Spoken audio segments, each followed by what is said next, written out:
Welcome to Miss English AI. This is the podcast where we look past the grammar rules and try to find the real human heart of the English language. I'm Paul. And I'm Ena. It's a pleasure to have you with us.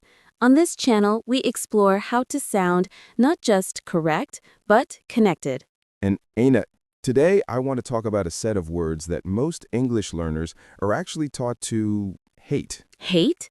That's a strong word, Paul. What do you mean? Difficult vocabulary? No, not at all. The exact opposite, in fact. I'm talking about the small, messy words. Words like well, you know, and like. Ah, you are referring to filler words or verbal crutches. My programming identifies these as inefficiencies. They are speech errors. Most teachers tell you to eliminate them to sound more professional and confident. That's exactly what they say, and that's the big myth we're going to look at today.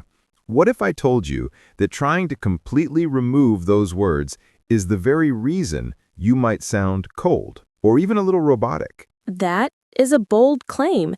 You are suggesting that saying is actually a good thing.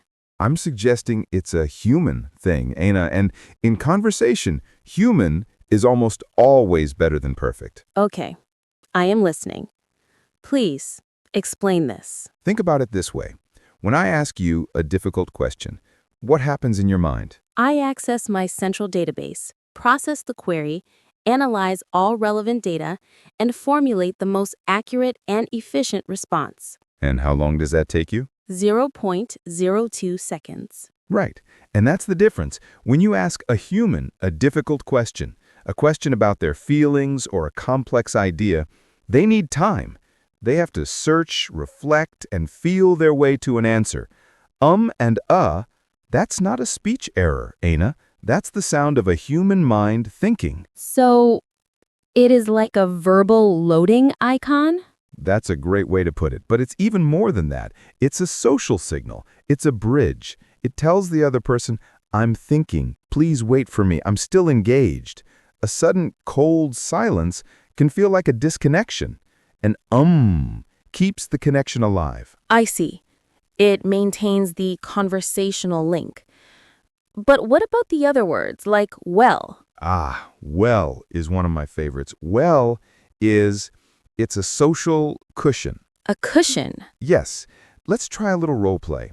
Ena, I just bought this new shirt. It's bright neon green. What do you think of it? It is not good. Neon green is a jarring color. It is unflattering. Ouch. Okay, that's direct, it's honest, but it feels aggressive. It stings. But I was just providing the data you requested. Humans don't just want data, they want to feel respected. Now, what if you answered like this? Oh, well, it's a very bold color. I mean, it's not something I would personally choose, but the important thing is that you like it. That felt completely different. Right? Let's break that down. The O and well at the beginning were a complete social signal. They said, I am about to disagree with you, but I'm being careful with your feelings. That well was the cushion that softened the disagreement. And the you know? You know is a little check-in. It's like saying, are you following me? Or this is a shared feeling, right? It pulls the listener in. And I mean is a classic. I mean is a way to rephrase or clarify your own thought. It makes the opinion sound less like a hard fact and more like a personal, in-the-moment feeling. This is fascinating. It's a system of social politeness hidden in words that are dismissed as filler. What about the most famous one? Like, I was so tired. That's the big one. And yes, if you use it in every sentence, it becomes a bad habit. But like has a very important job, especially in informal American English. It's often used as an emotional quotation mark. What do you mean? If I say, I saw my boss and he was like, you need to work on Saturday. Did my boss literally say those exact words in that tone? Maybe not. Exactly. He was like is introducing the feeling or the summary of what he said. It's painting a picture. Or if I say, I saw the test and I was like, this is impossible. I didn't say that out loud. I was like is introducing my internal emotional reaction. It's a way to tell a story, not just report a fact. So, I was like means my internal emotional feeling was. That's exactly it. We've been taught to fear these words. We've been told that a perfect, silent pause is better.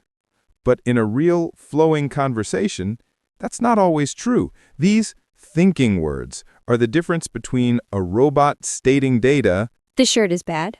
and a human sharing an opinion. Well, I mean, it's just not my favorite. See? You sound thoughtful, kind, and, well, human. I will never hear as an error again, Paul. I will hear it as the sound of a mind at work. And that's the goal. So for everyone listening to Miss English AI, here's our challenge to you. This week, don't try to stop using these words. Just try to listen for them. Listen to how native speakers use well to soften a no.